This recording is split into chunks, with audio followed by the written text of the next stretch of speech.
के 1870 पृष्ठ पे कहते धर्मदास तो लाख दुहाई, ये मूल ज्ञान की तबार न जाई। एक जगह लिखा है सार नाम, ये सार शब्द, ये 3 मंत्र का मिलकर ये कंप्लीट नाम बनता है। ये सार नाम तो गुप्त है, अभी तक नानक साहिब जी ने कहीं किसी को सुनाया भी नहीं है। इसमें स्पष्ट उनको बच्चों को जो दोनों उनके साथ थे, मर्दाना और बाला को, इसलिए सुनाया कि ये प्रसन्न उत्तर करेंगे, ये इसका जाप करेंगे तो इनको इतना भयभीत कर दूं कि कहीं इसका जिक्र भी ना कर दें जब तक ये बिचली पीढ़ी आवे, कहीं काल के दूत ये मंत्र जाप देना ना शुरू कर दें और हम भिन्नता ना बता सकें।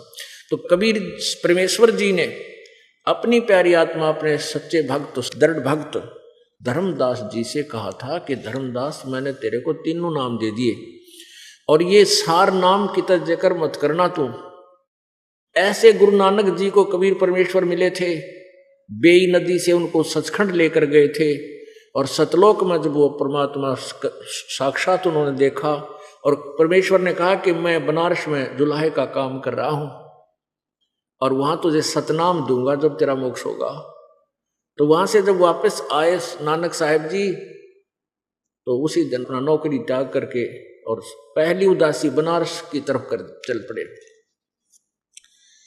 तो वहां जाकर के नानक साहिब जी को 3 नाम प्राप्त हुए।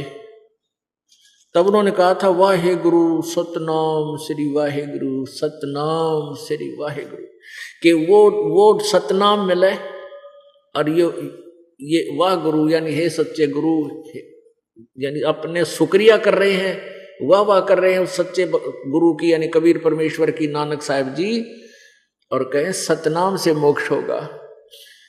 तो अब क्या बताते हैं कि कबीर परमेश्वर जी ने नानक साहिब जी से कहा था कि अभी ये मंत्र किसी के सामने डिस्क्लोज मत करना, सार्वजनिक नहीं करना, नहीं तो काम बिगड़ जाएगा। ये नकली दूत इस नाम को सब जगह सार्वजनिक कर देंगे और हम जब पिछली पीढ़ी में शिक्षित समाज होगा, सदग्रंथों को आंखों देख सकेगा, उस समय में हम भिन्नता नहीं बता पाएंगे और काल का दाव लगा रह जाएगा। तो जिसको भी परमेश्वर कबीर जी ने ये अधिकारियों को नाम दिया, जैसे आदरणीय नानक देव जी को, आदरणीय गरीबदास साहिब जी को, आदरणीय दादू साहिब जी को, आदरणीय मुल्कदास साहिब जी को, आदरणीय धर्मदास साहिब जी को, इन सब को नाम तो 3 दिए, लेकिन इनको कसम दिला दी थी कि ये नाम किसी को डिस्क्लोज नहीं करोगे। धर्मदास तो लाख दुहाई, ये सार शब्द की तबार ना जाई, सार शब्द बार जो पढ़ी और बिचली पीढ़ी हंस नहीं तरी। अब ये बिचली पीढ़ी आ गई, अभी नकली गुरुओं पंथों की ज्ञान की खाल उतर गई।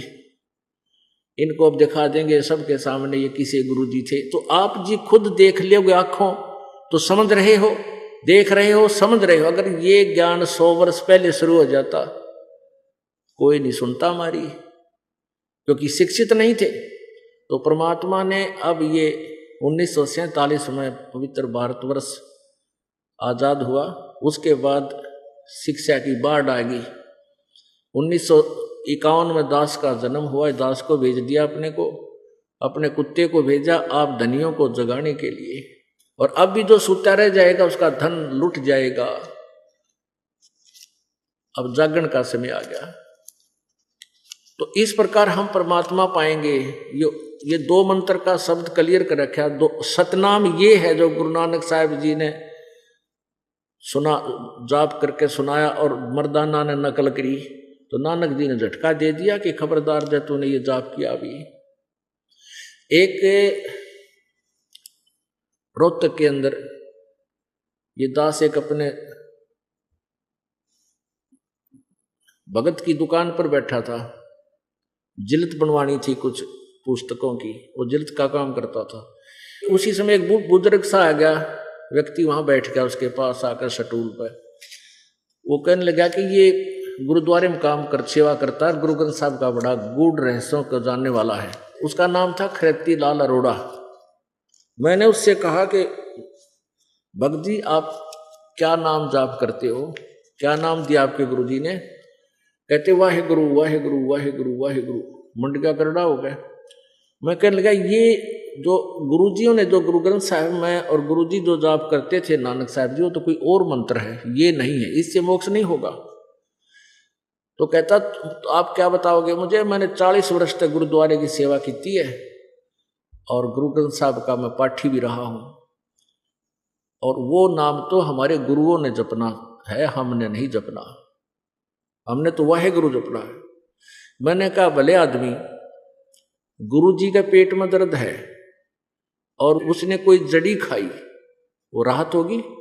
और आपके भी पेट में दर्द हुआ और आप कह रहे हो नहीं ये जड़ी तो गुरु जी खाते थे, हम तो और कुछ खाएंगे, हम तो शक्कर खाएंगे, चीनी से थोड़ा इलाज होगा तो गोलियां खानी पड़ेगी। जो गुरु जी ने टेबलेट ली तो पुण्यात्माओं वही मंत्र जो संत सतगुरु ने जाप किया वही हम करेंगे, क्योंकि जो गुरु वही होता है, जो स्वयं क्रिया करता है वही अपने भक्तों को बतावा, और उसी तरह हम करें तो हम पार हों, उसी तरह तभी हम पार होंगे। लेकिन वो माना नहीं, तो इसलिए कबीर परमेश्वर के वचनबद्ध होकर नानक साहब जी ने उसको इसलिए इतनी दृढ़ता से गुप्त रखा कि कहीं आने वाले समय में, क्योंकि ये नाम तो है ही उनकी वाणी में, वो वाणी निकाल दी गुरु ग्रंथ को संग्रह करते समय गुरु अर्जुन देव जी ने, अर्जुन देव जी, हाँ ये अंगद देव को बता रहे हैं, तो अंगद देव जी फिर अर्जुन देव जी ने आगे जो वो वाणी संग्रह किया, गुरु ग्रंथ साहब बनाया, तो उसमें ये वो वाणी छोड़ दी जिसमें सीधा ये मंत्र लिखा हुआ है। फिर वो छोड़ी हुई वाणियों को बाद में श्रद्धालुओं ने अलग से छपवाया, उसको प्राण संगली बोलते हैं, और वो छोटी सी पुस्तक है, वो दास के पास उपलब्ध है, और वो पटियाला हाउस में सुरक्षित है, ओरिजिनल हाथ से लिखी हुई। तो इसलिए गुरु ग्रंथ साहब में वो वाणी नहीं ली कि कहीं आने वाले समय में और सिख समाज इस मंत्र का जाप ना कर ले और गुरु जी के वचन का द्रोही ना हो जा, उल्लंघन ना हो जाए, इसलिए वो वास्तविक मंत्र ही छोड़ दिया। लेकिन फिर भी सांकेतिक शब्द कहीं कहीं गुरु ग्रंथ साहब में अब भी हैं, एक मंत्र का कि तो दूसरा, एक मंत्र कहीं लिखा है, दूसरा कहीं, तीसरा कहीं लिखा है, लेकिन उसको आम व्यक्ति नहीं समझ सकता, इसे दास ने समझा और आपको समझा रहा है। तो इस सारा कुछ ऐसे छुपा के रखने का उद्देश्य यही था कि इस बिचली पीढ़ी में आकर और आप सभी को सार्वजनिक कर दिया जाए, तो बुद्धिमान व्यक्ति आंखों देखकर सदग्रंथों को तुरंत इस दास की शरण में आके और सतलोक चले जाएंगे, अपना कल्याण करवा लेंगे। बोलो सतगुरुदेव। परम पिता परमात्मा सारी सृष्टि के रचनहार कुल मालिक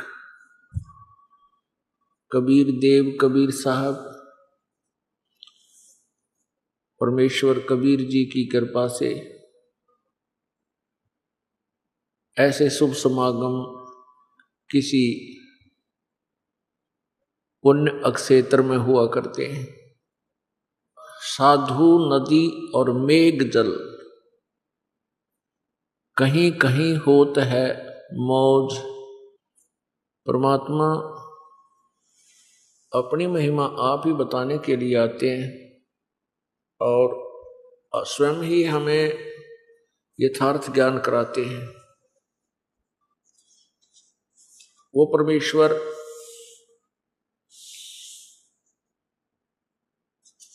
प्रत्येक युग में आते हैं और इन भूले हुए प्राणियों को यथार्थ ज्ञान कराते हैं। परमेश्वर कबीर जी की असीम कृपा से ऐसे शुभ समागम हुआ करते हैं और वो अक्षेत्र हरा भरा हो जाता है जहाँ पर पूर्ण संत रहते हैं। उसकी उपमा, उसकी तुलना किस प्रकार की है प्रभु ने? धन जननी धन भूमि धन धन नगरी धन देश धन करणी धन कुल धन्य जहाँ साधु परवेश। संत सुरसरी चलत है मारू देश बहंत बागड़ मंज बिलास हो ही नदी सुरसरी संत। साई सरीखे देख ले परतावे जय कोई, सप्त कोस जल चढ़ गया, जहां साधु मुख धोवे। साध असाध अपार जन, परमानंद स्यों प्रीत। जो कैबत के तो संत हैं, अवगत अलख अतीत।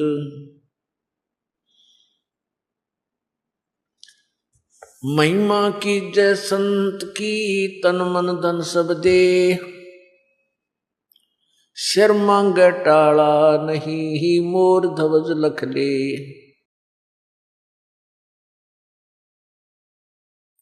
साध संगत हरि भक्ति बिन, कोई न उतरे पार।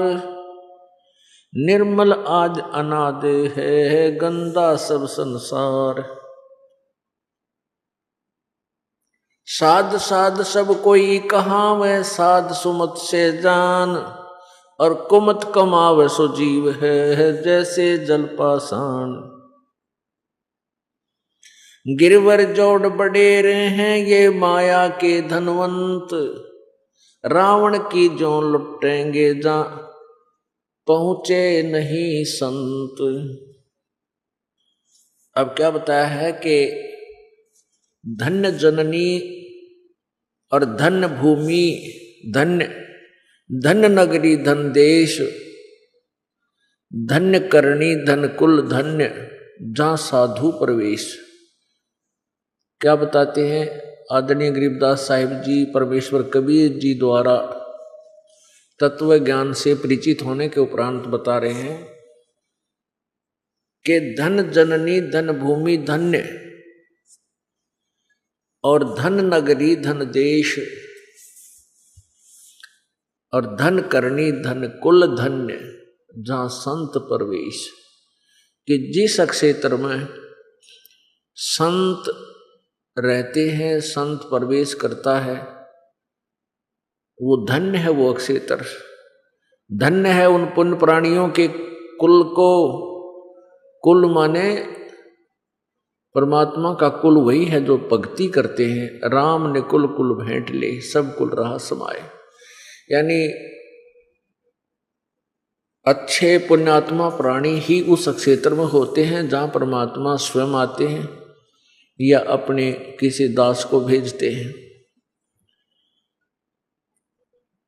तो ये क्षेत्र, हरियाणा क्षेत्र, एक विशेष पुण्यकर्मी प्राणियों का वासा है, निवास स्थान है। और भारतवर्ष, पूरा देश ही प्रभु का कृपा पात्र है। तो यहां बता रहे हैं कि धन जननी, धन कुल धन, धन भूमि, धन देश, धन नगरी, धन देश, धन करनी, धन कुल धन। आप जी की पिछली करनी धन्य है, जिसके कारण परमात्मा ने आपके पुण्यों को और आगे प्रफुल्लित कराने के लिए दास की सेवा इसी क्षेत्र में, इस पुण्य भूमि भारतवर्ष में लगाई। अब क्या बताते हैं, संत सुरसरी चलत है, मारू देश बहंत। बागड़ मंद बिलास होवे इसे, नदी सुरसरी संत। के जैसे जिस बागड़ उस क्षेत्र को कहते हैं जहां नहर ना हो, वह कोई सिंचाई का साधन ना हो, तो वो क्षेत्र पूर्ण रूप से कभी वर्षा हो जाए तो दाने इकट्ठे कर लेते हैं, अन्यथा वो बहुत ही दारिद्र होते हैं। वो बागड़ क्षेत्र कहलाता है। और उस बागड़ क्षेत्र में जब दरिया, नहर आ जाती है, दरिया आ जाती है, तो वो व्यक्ति धन धान्य से परिपूर्ण हो जाते हैं, वो मालो माल हो जाते हैं। जैसे आज से लगभग 30-40 वर्ष पहले इधर बिहानी क्षेत्र और ये सारा हिसार, सिरसा क्षेत्र, ये सारा बागड़ कहलाता था। और बहुत ही गरीब हालत थी किस प्रत्येक प्राणी की, प्रत्येक व्यक्ति की। और जब से ये नहरें निकली हैं तो सबके बढ़िया पक्के तो मकान हो गए हैं, अच्छे वस्त्र हो गए, यानी खूब अच्छा गुजारा हो गया, यानी सब धनी हो गए।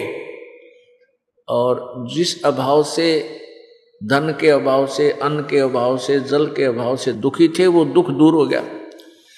ऐसे ही जहां पर संत नहीं होते जिस क्षेत्र में, संत सुरसरी बहत है मारू देश बहंत।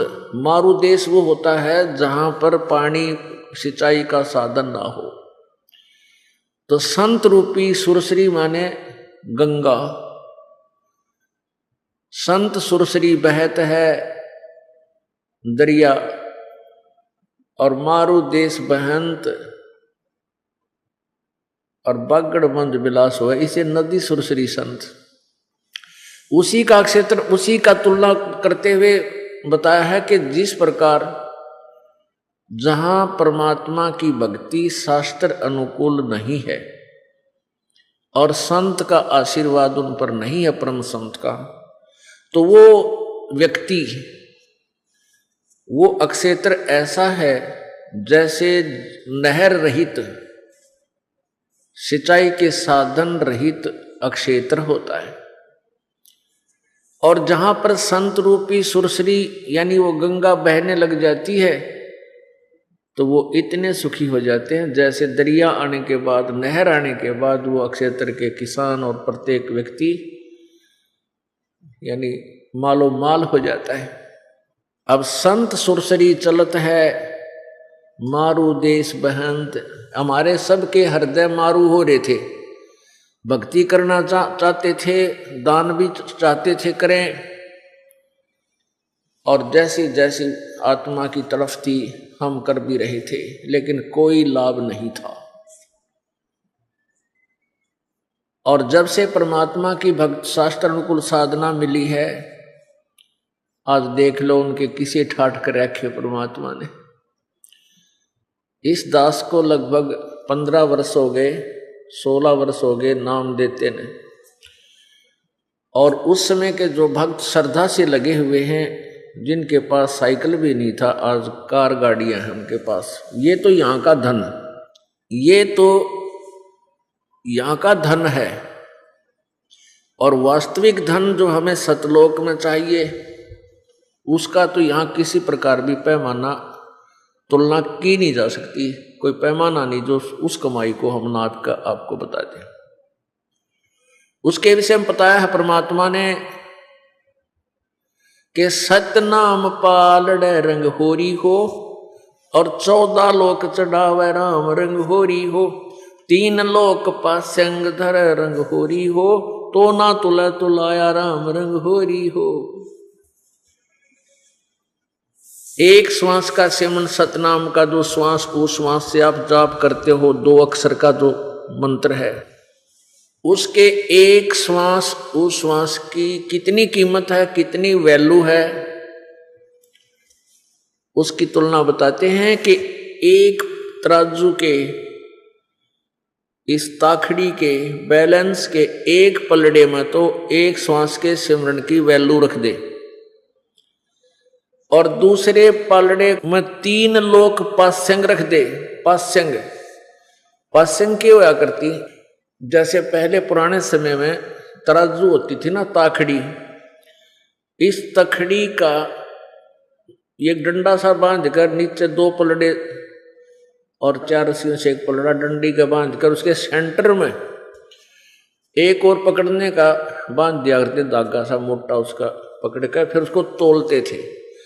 तो उसको ऐसे पहले कोई कणक तोलने से पहले, कोई वस्तु तोलन से पहले उसको यूं देखा करते, इसमें कोई डिफेक्ट तो नहीं है, इसमें कोई गड़बड़ तो नहीं है। ये यदि उसका एक पलड़ा नीचे आ जाता, एक ऊपर होता, तो उसको सेट करने के लिए जो सामान तोलना होता, जैसे चने तोलने हैं या बाजरा तोलना है या धान तोलने हैं या गेहूं तोला कर सौदा कर, गेहूं का सौदा कर रहा है कोई सेठ, तो उसी कणक में से जैसे गेहूं उठाए और एक तरफ रख दिए,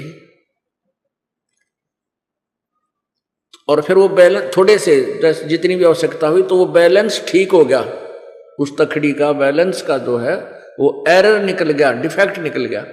उसके बाद उसमें बट्टा रख देते थे जिस साइड में वो पासिंग रखा करते हैं, तो वो पासिंग कहलाते थे। वो थोड़ी सी कणक तराजू को के डिफेक्ट को ठीक करने के लिए जो रखी गई वो पासिंग होती थी, उसका सौदे से कोई लिंक नहीं, उसकी तो कोई गिनती ही नहीं होती थी।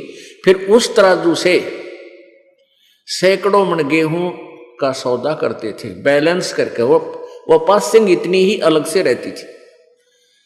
अब क्या बताते हैं, सतनाम पालड़ रंग होरी हो और 14 लोक चढ़ावे राम रंग होरी हो। एक तरफ तो श्वास के एक सिमरण की एक कीमत रख दे एक तराजू के एक पलड़े में, और दूसरे में यहाँ के 14 लोक, ओहो ये 14 लोक शिव जी का लोक, विष्णु का लोक और ब्रह्मा जी का लोक, दुर्गा का लोक और ऊपर ब्रह्म लोक और धर्मराय का लोक, और फिर इनके आगे ये ऐसे 14 लोक हैं। और ये 3 लोक अलग हैं, स्वर्ग लोक, पृथ्वी लोक और पाताल लोक है ये, और ऊपर है वो गोलोक, और ऐसे 14 लोक हैं, भूलोक, स्वलोक, इस तरह के।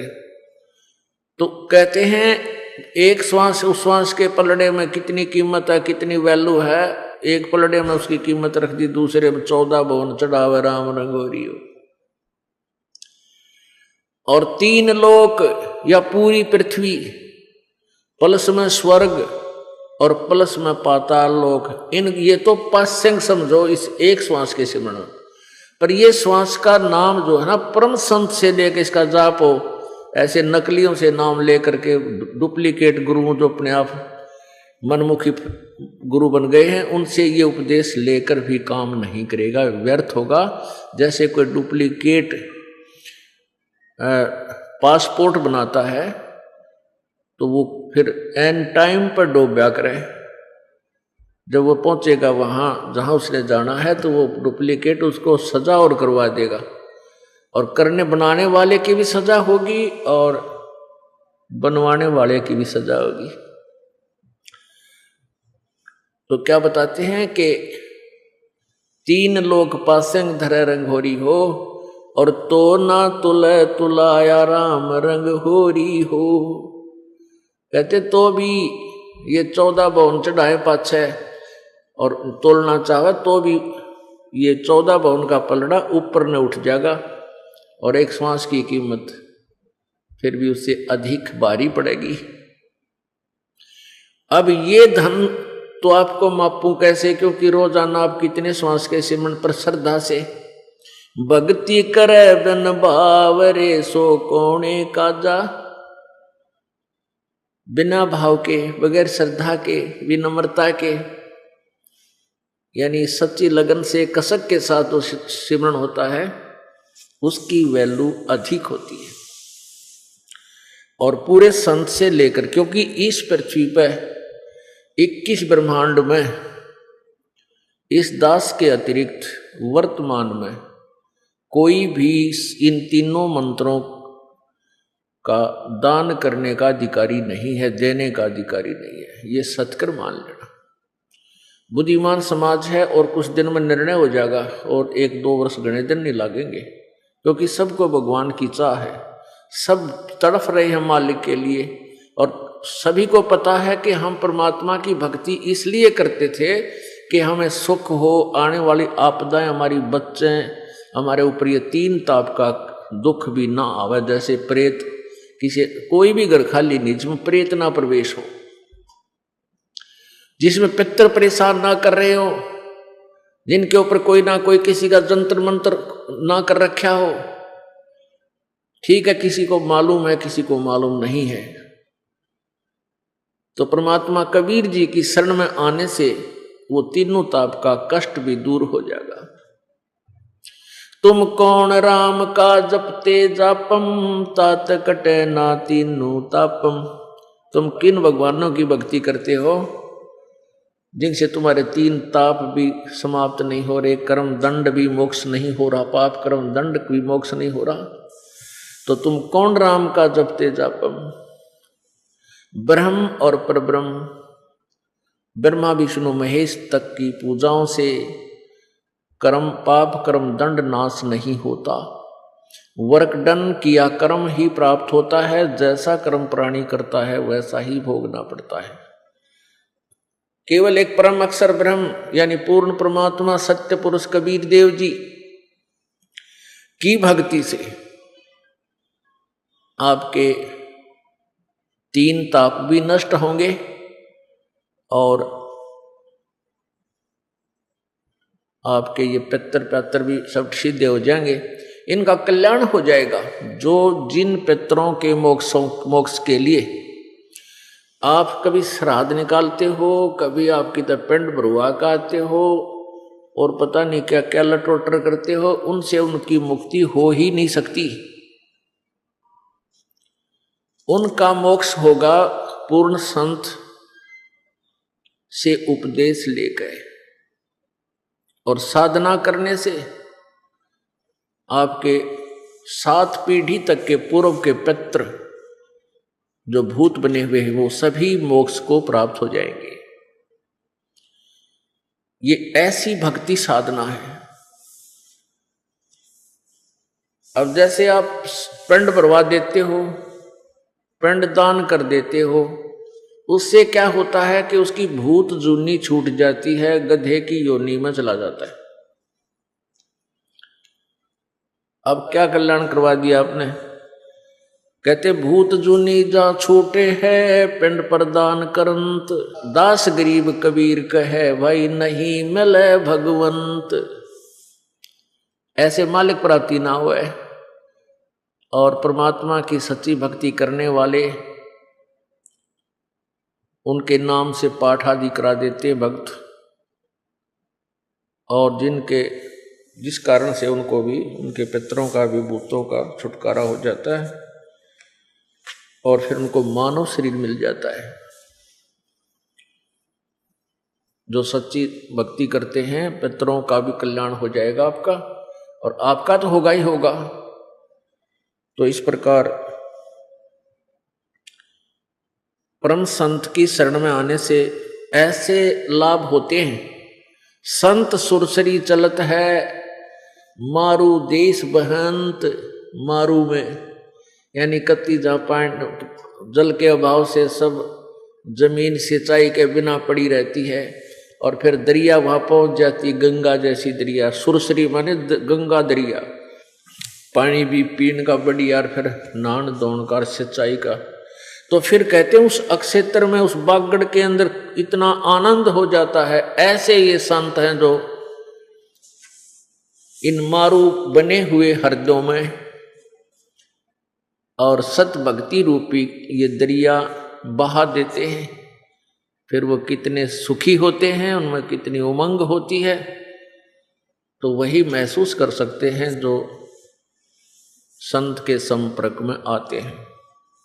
आपका बहुत सौभाग्य है पुण्यात्माओं कि आपको इस पिछली पीढ़ी में मानव शरीर प्राप्त है। आज सुबह के सत्संग में आप जी ने सुना था कि इस पूरे विश्व में सत्संग नहीं है, किसी के पास भी सत्संग नहीं है और सभी सत्संग का बोर्ड लगाए हुए। अब सत्संग का अर्थ होता है शास्त्र अनुकूल ज्ञान, शास्त्र अनुकूल भक्ति साधना। सदग्रंथ कौन से हैं, शास्त्र सत्शास्त्र कौन से हैं? पवित्र सच्चिदानंद घन ब्रह्म यानी परम अक्षर ब्रह्म कबीर देव की, कबीर जी की वाणी, कबीर वाणी अर्थात 5वां वेद, और पवित्र 4 वेद ऋग्वेद, सामवेद, अथर्ववेद, यजुर्वेद, ये 5 वेद, और पवित्र श्रीमद् भगवत गीता जी पवित्र 18 पुराण, पवित्र गुरु ग्रंथ साहिब, पवित्र बाइबल, पवित्र कुरान शरीफ, जो इनसे बाहर का ज्ञान देते हैं वो सत्संग नहीं, लोकवेद, लोकवेद है। परमात्मा कहते हैं कि जब संत मिलते हैं तब हमारा जीवन परिवर्तन हो जाता है, हमारी दिशा बदल जाती है, हमारी दशा बदल जाती है। अब क्या बताते हैं? लोकवेद वो होता है जो यथार्थ ज्ञान ना हो और अपने अपने क्षेत्र में प्रचलित बहुत जोर शोर से हो। तो हम जैसे ये दास पहले हनुमान जी का पुजारी था, पवित्र हिंदू धर्म में जन्म होने के कारण श्री कृष्ण जी, श्री विष्णु जी, श्री शंकर भगवान जी, शिव जी, बाबा श्याम जी, हनुमान जी, इन सभी की साजली पूजा किया करता था। हनुमान जी का व्रत रखना, ये इस तरह की हमारी पूजाएं थी जो आम हिंदू समाज में प्रचलित है। उसके विषय में परमात्मा बता रहे हैं कि पीछे लग गया जाऊं था मैं लोक वेद के साथ, रस्ते में सतगुरु मिले, वो परम संत मिल गए जिन दीपक दे दिया हाथ। अब परमात्मा क्या बताना चाहते हैं कि जैसे हम पहले अन्य साधना करते थे, आन उपासना कहते हैं उसको, शास्त्र विधि को त्याग कर मनमाना आचरण करना, ये लोक वेद के आधार से शास्त्र विरुद्ध साधना होती है। गीता जी अध्याय नंबर 16 के श्लोक नंबर 23 में बताया है कि शास्त्र विधि को त्याग कर जो मनमाना आचरण करते हैं, मनमानी पूजाएं करते हैं, उनको न तो कोई सुख होता है, न उनकी कोई गति होती है, न ही उनकी कोई सिद्धि होती प्राप्त होती है, अर्थात यूजलेस। गीता जी अध्याय नंबर 16 के श्लोक नंबर 24 में कहा कि इससे अर्जुन तेरे लिए कर्तव्य और अकर्तव्य की व्यवस्था में, यानी कौन से आध्यात्मिक कर्म करने चाहिए और कौन से ना करने चाहिए, उनके लिए शास्त्र ही प्रमाण है। और किसी की बातों में मत आना, जो शास्त्र बताते, सदग्रंथ बताते हैं वही साधना करना। तो पुण्यात्मा जो शास्त्र विधि को त्याग कर जो अन्य ज्ञान हमें देते रहे वो लोक वेद था। तो संत आते हैं तब ये शास्त्र अनुकूल साधना ही प्रचलित करते हैं, उसी का जोर शोर से प्रसार करते हैं। और उसके अतिरिक्त जो भी साधना हम करते हैं वो यूजलेस होती है, जिस कारण से सभी प्राणी नास्तिकता की ओर अग्रसर हो जाते हैं। आप देख रहे हो वर्तमान में न संतों की कोई कमी है और श्रद्धालुओं की कमी नहीं। किसी भी पंथ में देख ले 20, 30, 50 लाख करोड़ से कम से जुड़े नहीं। तो इसे सिद्ध है कि चाह तो भगवान की घड़ी बढ़गी और संत भी बहुत हैं। आप किसी टीवी चैनल न देख लो, आध्यात्मिक टीवी चैनल, उसने सांस नहीं आंदा, इतने गुरु और इतने संत हैं और खूब बढ़िया दिखे, ये बड़े अच्छा प्रवचन कर रहे हैं। इब वो अच्छा कर रहे हैं, शास्त्र अनुकूल कर रहे हैं या विरुद्ध कर रहे हैं, इसका श्रोताओं को क्या पता। ये तो डॉक्टर की दवाई को, मेडिसिन को डॉक्टर ही बता सकता है कि ये ठीक है या गलत है, या इस रोग की है या नहीं है, तो मरीज को क्या पता। तो ये दास इस आध्यात्मिक मार्ग का डॉक्टर बना दिया कबीर भगवान ने, और आप जी मरीज हैं सभी, क्योंकि हम सभी को जन्म और मृत्यु का एक दीर्घ रोग लगा हुआ है, जन्म और मृत्यु का। और जब तक ये जन्म और मृत्यु का रोग नहीं कटेगा, इतना जीव सुखी नहीं हो सकता। तो ये जन्म और मृत्यु का रोग ना ब्रह्मा जी का कटया, ना विष्णु जी का कटया, ना शिव जी का कटया, ये भी जन्म और मृत्यु है, ना ब्रह्म का कटया। और ना परब्रह्म का कटा हुआ, ये सभी रोगी हैं। अब प्रसंग यहां से शुरू हुआ है कि आज सुबह के सत्संग से ही प्रसंग ये चल रहा है कि 3 लोक और भवन चतुर्दश परमात्मा ने आकर बताया कि 3 लोक और भवन चतुर्दश कोई नहीं सत्संगी। इन तीनों लोकों में, पृथ्वी पर, पाताल पर और स्वर्ग पर, और ये 14 भवन ब्रह्मा जी के लोक में, विष्णु जी के लोक में, शिव जी के लोक में और देवी के लोक में, ब्रह्मलोक में, धर्मराज के लोक में, गोलोक में, और एक शपथपुरी भी है, और इसके ब्रह्मलोक के अंदर भी इस काल ने और भी कई नकली सतलोक, अलखलोक, अगमलोक, नामी लोक बना रखे। कहते इन सभी में कोई भी सत्संगी नहीं है। पुण्यात्माओं, एकदम धक्का सा लगता है नई आत्माओं को कि 21 ब्रह्मांड में कोई भी सत्संगी नहीं। क्या ये रामपाल ही सत्संगी है? बिल्कुल ये सही मान लेना, ये दास ही सत्संगी है, या इस दास के अनुयायी जो इस बात को समझ चुके ये सत्संगी है। इस 21 ब्रह्मांड में कोई सत्संगी नहीं है। अब इसका प्रमाण देते हैं थोड़ा सा, समझदार को संकेत ही बहुत होता है। अब किस किस को यथार्थ ज्ञान है? सत्संगी माने यथार्थ ज्ञान, शास्त्र अनुकूल जो साधना जानता है, वो ज्ञान जानता है, वो सत्संगी है, सत्य का साथी है। और बाकी तो कुसंग के साथी हैं। देखिएगा, श्रीमद देवी भागवत सचित्र मोटा टाइप, केवल हिंदी, गीता प्रेस गोरखपुर से प्रकाशित है।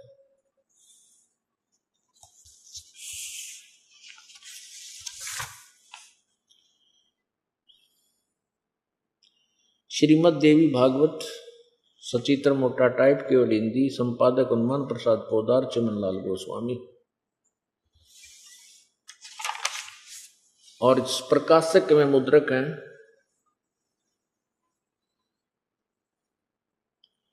गीता प्रेस गोरखपुर, गोविंद भवन कार्यालय, कोलकाता का संस्थान। ये इनके फोन और फैक्स नंबर है।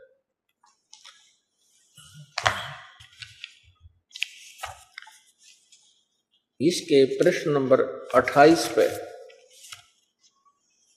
बहुत कुछ निर्णय होगा। ये है पहला स्कंद,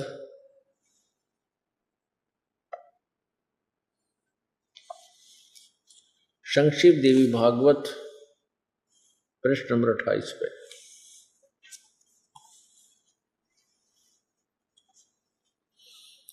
नारद जी ने कहा, महाभाग व्यास जी, तुम इस विषय में जो पूछ रहे हो ठीक यही प्रश्न मेरे पिताजी ने भगवान श्री हरि से किया था। देवा अधिदेव भगवान जगत के स्वामी हैं। अब देखो, नारद व्यास को समझा रहा है। व्यास जी जो राइटर ऑफ द पुराण है, इन पुराणों का जो लेखक है, उसको ज्ञान दे रहा है नारद जी, जो ब्रह्मा जी के पुत्र हैं, बड़े महान ऋषि कहलाते हैं। वो क्या कह रहे हैं कि यही प्रश्न मेरे पिताजी ने भगवान श्री हरि से किया था। देवाधिदेव भगवान जगत के स्वामी हैं, लक्ष्मी उनकी सेवा में उपस्थित रहती हैं, दिव्य कौष्टमणि उनकी शोभा बढ़ाती है। वे शंख चक्र गदा लिए रहते हैं, पीतांबर धारण करते हैं, 4 भुजाएं हैं, वक्ष स्थल पर श्रीवत्स का चिन्ह चमकता रहता है। वे चराचर जगत के आश्रयदाता हैं, जगत गुरु एवं देवताओं के भी देवता हैं। अब विष्णु को जगत गुरु कह रहे हैं नारद जी, और सब देवताओं के देवता। ऐसे जगत प्रभु भगवान श्री हरि महान तप कर रहे थे, उनकी समाधि लगी थी। यह देखकर मेरे पिता ब्रह्मा जी को बड़ा आश्चर्य हुआ।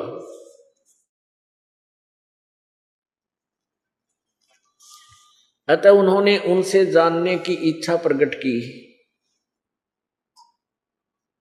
ब्रह्मा जी ने पूछा, प्रभु आप देवताओं के अध्यक्ष, जगत के स्वामी और भूत भविष्य एवं वर्तमान सभी जीवों के एकमात्र शासक हैं। अब ब्रह्मा जी का ज्ञान देख लो क्या कह रहा है।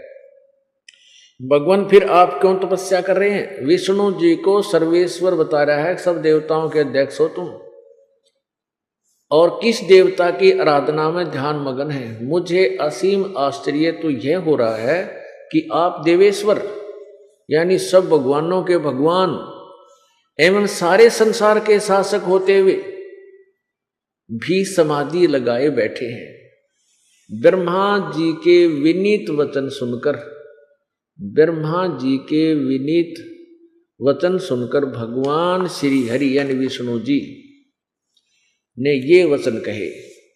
उनसे कहने लगे, ब्रह्मन सावधान होकर सुनो, मैं अपने मन का विचार व्यक्त करता हूं। देवता दानव मानव यह सभी यही जानते हैं कि तुम सृष्टि करते हो, मैं पालन करता हूं और संकर संहार क्या करते हैं, किंतु फिर भी वेद के पारगामी पुरुष अपनी युक्ति से यह सिद्ध करते हैं कि रचने पालने और संहार करने की ये योग्यता जो हमें मिली है उसकी अधिष्ठात्री शक्ति देवी है यानी दुर्गा है। उस शक्ति के अभाव से ब्रह्मा जी हम सभी उसी शक्ति के सारे अपने कार्यों से सफल होते हैं। आए हैं सुअर्थ प्रत्यक्ष और परोक्ष दोनों उदाहरण मैं तुम्हारे सामने रखता हूं। सुनो, यह निश्चित बात है कि उस शक्ति के अधीन होकर ही मैं प्रलय काल में इस शेष नाग की सैया पर सोता और सृष्टि करने का अवसर आने पर जाग जाता हूं। मैं सदा तप करने में लगा रहता हूं। उस शक्ति के शासन से कभी मुक्त नहीं रह सकता। दुर्गा से कभी अवसर मिला तो लक्ष्मी के साथ सुखपूर्वक समय बिताने का सौभाग्य प्राप्त होता है। मैं कभी तो दानों के साथ युद्ध करता हूं। अखिल जगत को भय पहुंचाने वाले दैत्यों के विकराल शरीरों को शांत करना मेरा परम कर्तव्य हो जाता है। आगे देखो, ये 29 पृष्ठ पर आगे हम 29 पृष्ठ पर पढ़ रहे हैं। ये अब जो पढ़ा पहले 28 से शुरू किया था। अब विष्णु जी कह रहे हैं कि मुझे सब प्रकार से दुर्गा शक्ति यानी दुर्गा के अधीन होकर रहना पड़ता है। उन्हीं भगवती शक्ति का यानी दुर्गा का मैं निरंतर ध्यान किया करता हूं। ब्रह्मा जी मेरी जानकारी में इस भगवती शक्ति से बढ़कर दूसरे कोई देवता नहीं यानी इससे ऊपर कोई भगवान नहीं। अब पुण्यात्माओं, इसे कितना कंसेप्ट क्लियर हो गया, कितना तो ज्ञान नारद जी को है, कितना व्यास जी को, और कितना ब्रह्मा जी को, और कितना विष्णु जी को। अब ये विष्णु जी कह रहे कि मैं दुर्गा से ऊपर कोई भगवान नहीं मानता, कोई शक्ति नहीं मानता, कोई देव नहीं मानता, प्रभु नहीं मानता, और कहता मैं तो इसी की पूजा करता हूं, इसी के ध्यान में रहता हूं। और दुर्गा क्या बताती है 562 पृष्ठ पे इसी सदग्रंथ के इसी पवित्र पुराण देवी पुराण के पृष्ठ नंबर 562 7वां सकंद पृष्ठ 562 पे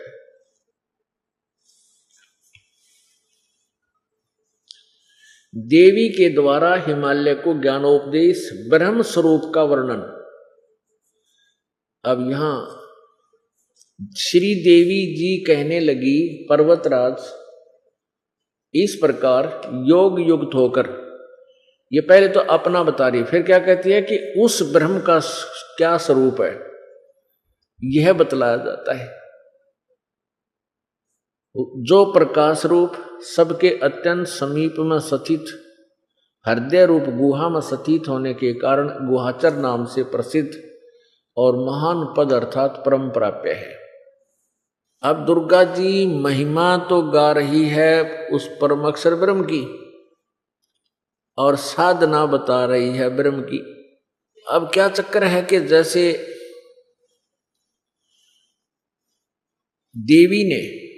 देवी को इस काल ने बहुत ही अच्छी तरह अपने शिकंजे में जकड़ा हुआ है और इसको कसम दिला रखी है कि तू वास्तविक ज्ञान किसी को नहीं बतावेगी, यानी इस परम पुरुष का ज्ञान बतावेगी नहीं। उसकी महिमा गा सकती है लेकिन उसके पाने की वो कहाँ रहता है ये ठिकाना तू नहीं बताएगी। और काल भगवान ने इस प्रकार सभी को मिसगाइड करके यथार्थ ज्ञान से दूर रखा हुआ। ये तो परमात्मा स्वयं आते हैं और वो अपनी प्यारी आत्मा पर दया करके ये ज्ञान समझाते हैं।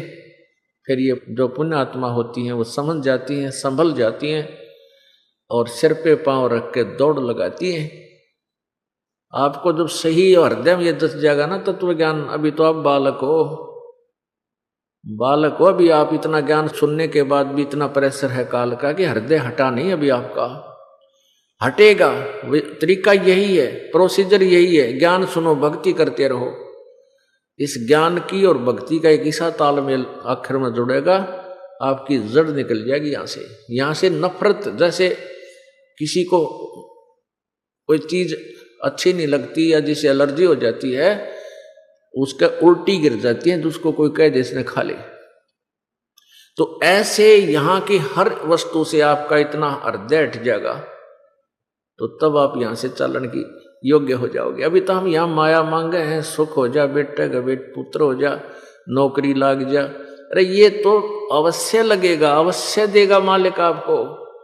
या तो मांगण की चीज को ना इस दरबार माए पास है, लेकिन एकदम नहीं होता। जो पुराने भक्त हैं वो तो अच्छी तरह समझ भी चुके इस बात को, और वो इस अतिथि में पहुंच रहे हैं, लग रहे हैं उसके निकट। और जो नए नए आते हैं बेचारे वो महादुखी हैं, काल के पीटे हुए, तोड़े हुए देही तोड़ रखी है उसने काल ने। भूता ने कति उद्मस तार रखा सबके घर में, कुक्रम तार रखा है, कोई घर खाली नहीं छोड़ रखा। और परमात्मा की जहाँ भक्ति शुरू हो जाती है, ये न्यू जाते हैं जैसे आल आउट लाए पाछा मच्छर बाहर निकलने का रास्ता ढूंढ जा रहे। तो जिस घर में परमात्मा सतपुरुष कबीर जी की भक्ति इस दास के द्वारा शुरू हो जाती है, उसमें ऑल आउट की जैसे मच्छर भगा देती है, ऐसे यह भक्ति सब इन दुखदायी तत्वों को आपसे दूर करने लग जाएगा।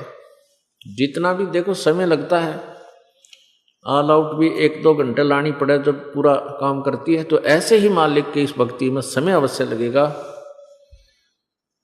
लेकिन कल्याण आपका हो जाएगा। तो कुछ जो नए आते हैं वो तो उस दुख का निवारण ही चाहेंगे, वो होगा पहले तो उस वही होगा, तभी आपका विश्वास होगा। ना बात बनाए बात नहीं, कोई नहीं विश्वास हो सकता किसी को। जो दास परमेश्वर कबीर साहिब जी की जो महिमा सुनाता है और फिर आपके साथ वो घटना सत्य होंगी जब आपका जचेगी सचमुच यह बात सच्ची से। अब थोड़ा सा प्रसंग, अब दुर्गा क्या कह रही है, वह समस्त प्रजा के ज्ञान से परे है, उस ब्रह्म का स्वरूप बता रही है दुर्गा, तथा किसी की बुद्धि माने वाला नहीं है, यह तुम जानो। जो परम प्रकाश रूप सूक्ष्म से अत्यंत सूक्ष्म है, जिसमें संपूर्ण लोक और उन लोकों में निवास करने वाले प्राणी सतीत हैं, वही ये अक्षर ब्रह्म है। यहां अक्षर ब्रह्म कह दिया। वही सबके प्राण है, वही सबकी वाणी है, वही सबके मन है, वही परम सत्य और अमृत अविनाशी तत्व है। ये उस परम अक्षर ब्रह्म के विषय में जानकारी दे। परम अविनाशी तत्व है, अमृत अविनाशी तत्व है। सौम्य उस वेदने योग लक्ष्य का तुम वेदन करो, मन लगाकर उसमें तन्म में हो जाओ। सौम्य उपनिषद में कथित महान अस्त्र रूप धनुष लेकर उस पर उपासना द्वारा तीक्ष्ण किया हुआ बाण संधान करो, और फिर भावानुगत चित्त के द्वारा उस बाण को खींचकर उस अक्षर रूप ब्रह्म को ही लक्ष्य बनाकर वेदन करो, अक्षर रूप ब्रह्म को। और मंत्र किसका बता रही है, ब्रह्म का। परमण ओम धनुष है, जीवात्मा बाण है, और ब्रह्म को उसका लक्ष्य कहा जाता है। अब देखो ब्रह्म, अब लक्ष्य आ गया ब्रह्म पर, ओम मंत्र है। उस एकमात्र परमात्मा को ही जाने, दूसरी सब बातों को छोड़ दे। यही अमृत रूप परमात्मा के पास पहुंचाने वाला पुल है।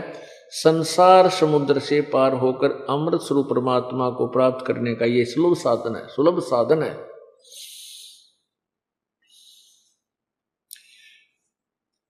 इस आत्मा का यह देखो परब्रह्म संचरण करता है, उस हृदय में ही विविध रूपों में प्रकट होने वाला परब्रह्म संचरण करता है, अंतर्यामी रूप से वर्तमान रहता है। अब परब्रह्म पाएगी और अंतर्यामी रूप से वर्तमान रहता है। इस आत्मा का ओम के जप के साथ ध्यान करो, इससे अज्ञान में अंधकार से सर्वथा परे और संसार समुद्र से उस पार जो ब्रह्म है उसको पा जाओगे, तुम्हारा कल्याण हो।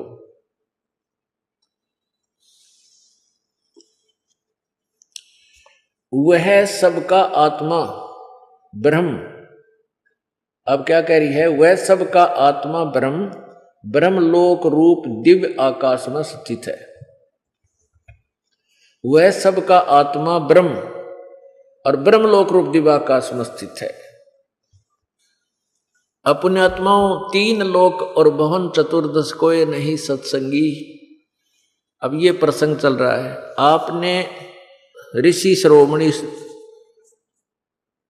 नारद जी, व्यास जी के वचन, ब्रह्मा जी यानी 3 लोक के भगवानों के वचन, विष्णु जी के वचन सुन लिए। इन तीनों भगवानों में ब्रह्मा जी, विष्णु और शिव जी में ब्रह्मा जी को ही ये विद्वान मानते हैं, विष्णु जी और शिव जी। अब ब्रह्मा जी कह रहा है श्री विष्णु जी को कि आप देवेश्वर हो, सर्वेश्वर हो, सभी के दाता हो, सबके पूरे जगत के विधाता हो। और विष्णु जी कह रहे हैं कि मैं तो दुर्गा का पुजारी हूँ, दुर्गा से ऊपर कोई किसी को मानता ही नहीं, कोई और देव नहीं है मेरी दृष्टि में, मेरे ज्ञान के आधार से यही परम शक्ति, यही परम परमात्मा है। अब दुर्गा कह रही है कि उस ब्रह्म की पूजा करो, उसका ओम नाम है, वो ब्रह्मलोक में रहता है। अब ब्रह्म क्या कहता है, गीता जी अध्याय नंबर 8 के श्लोक नंबर 13 में कहता है कि अर्जुन मेरा एक ओम अक्षर है। ओम इति एक अक्षरम एकाक्षरम ब्रह्म व्यवहारन माम अनुसमरण ये परियाति तजन देहम स याति परमाम गतिम। मुझ ब्रह्म का केवल एक ओम मंत्र है, ओम अक्षर है। इसका जो अंतिम श्वास तक सिमरण करता हुआ शरीर छोड़कर जाता है तो मेरे वाली परम गति को प्राप्त होता है। अपनी परम गति को गीता जी अध्याय नंबर 7 के श्लोक 18 में गीता ज्ञानदाता कहता है कि ये सभी ज्ञानी आत्मा हैं तो उद्धार, लेकिन ये मेरे वाली घटिया साधना में, अनुत्तम अश्रेष्ठ साधना में ही आश्रित हैं। अब उसके लिए बताया गीता जी अध्याय नंबर 15 के श्लोक नंबर 1 से 4 में कि तत्वदर्शी संत की खोज करने के उपरांत, और वो तत्वदर्शी संत की पहचान बताते हुए कहा कि जो ऊपर को जड़, नीचे को 3 गुण रूपी शाखा वाले पूरे संसार रूपी वृक्ष का सब पार्ट सहित, सब भागों सहित विवरण बताता है, वो तत्वदर्शी संत है। उसके पश्चात उस परम पद परमेश्वर की खोज करनी चाहिए, जहां जाने के बाद ये प्राणी फिर लौटकर संसार में नहीं आते, अर्थात जिनकी जन्म मृत्यु नहीं होती, और जिस परमात्मा ने सब ब्रह्मांडों की रचना की। ये गीता ज्ञानदाता ब्रह्म बोल रहा है, श्री कृष्ण में प्रवेश करके प्रेत की तरह, और ये अपनी स्थिति बता रहा। गीता जी अध्याय नंबर 2 के श्लोक 12 में और अध्याय नंबर 4 के श्लोक 5 और 9 में कि अर्जुन ये सभी सैनिक पहले भी थे, आगे भी होंगे, और मैं भी और तू भी पहले भी थे, आगे भी थे, ये ना सोच के हम अभी वर्तमान में ही है। फिर गीता जी अध्याय नंबर 2 के ही श्लोक नंबर 17 में कहा कि अविनाशी तो उसको जान जिसको मारने में कोई भी समर्थ नहीं है। गीता जी अध्याय नंबर 4 के श्लोक नंबर 5 और 9 में कहा कि अर्जुन तेरे और मेरे बहुत जन्म हो चुके, तू नहीं जानता। मेरे जन्म और कर्म दिव्य है, अलौकिक है। इसलिए गीता जी अध्याय नंबर 18 के श्लोक नंबर 62 में कहा कि अर्जुन तू सर्वभाव से उस परमात्मा की, उस परमेश्वर की शरण में जा, जिसकी कृपा से तू परम शांति और सनातन परम धाम को प्राप्त होगा। परम शांति उसी समय होगी जब हमारा जन्म और मृत्यु का रोग कट जाएगा।